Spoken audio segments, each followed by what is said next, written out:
January 1st, 2009, we will request another $25 billion. Then on June 15th, we will ask for $50 billion. On September 30th, another $50 billion. Then, provided there's a rebound in new car sales, on December 15th, $100 billion. The USA in your Chevrolet. America's asking you to call. Drive your Chevrolet. In 2008, sales of Ford cars and trucks fell 21%. At General Motors, the figure was 23%. And Chrysler saw a whopping 30% decline in sales last year. Supporters of the big three automakers argue that the government needs to provide Detroit with at least $50 billion in taxpayer money in order to save the American car industry. That's in addition to the $25 billion in federally subsidized loans they've already received. President Barack Obama agrees we must bail out Chrysler, GM, and Ford.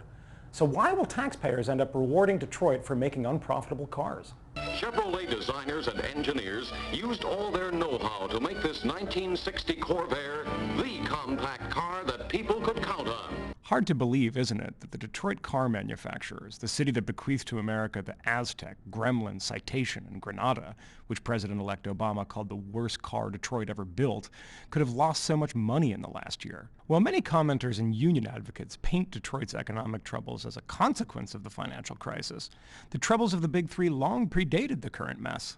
In 2007, for instance, the Japanese car manufacturer Toyota pulled in massive profits while selling fewer cars than General Motors, who during the same period were losing billions. We asked University of Maryland professor Peter Morisi why Detroit was losing so much money while Toyota was cleaning up. The basic problem is their labor costs are too high. They have legacy costs from the past, and they're burdened by debt. It's absolutely absurd to think that you can pay $75 an hour in wages and benefits and make cars successfully in North America or any place else. The United States has a competitive advantage in making cars if the labor costs are adequately aligned, because those automakers are expanding.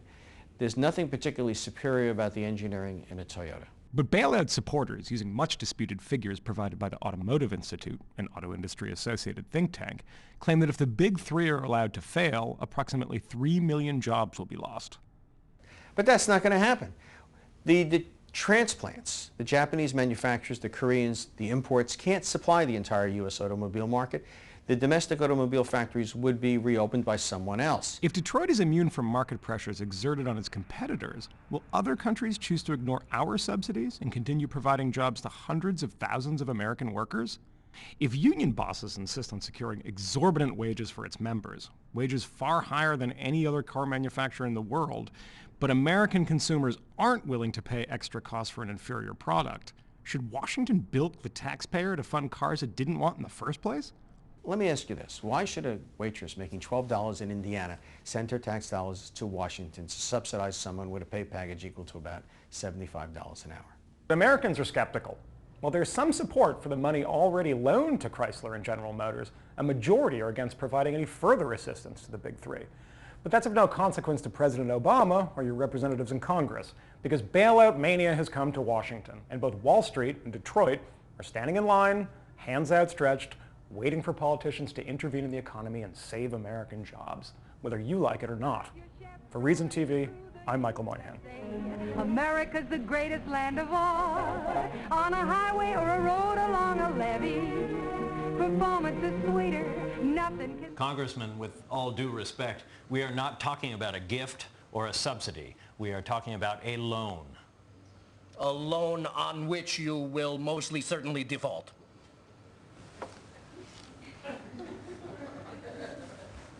Yes.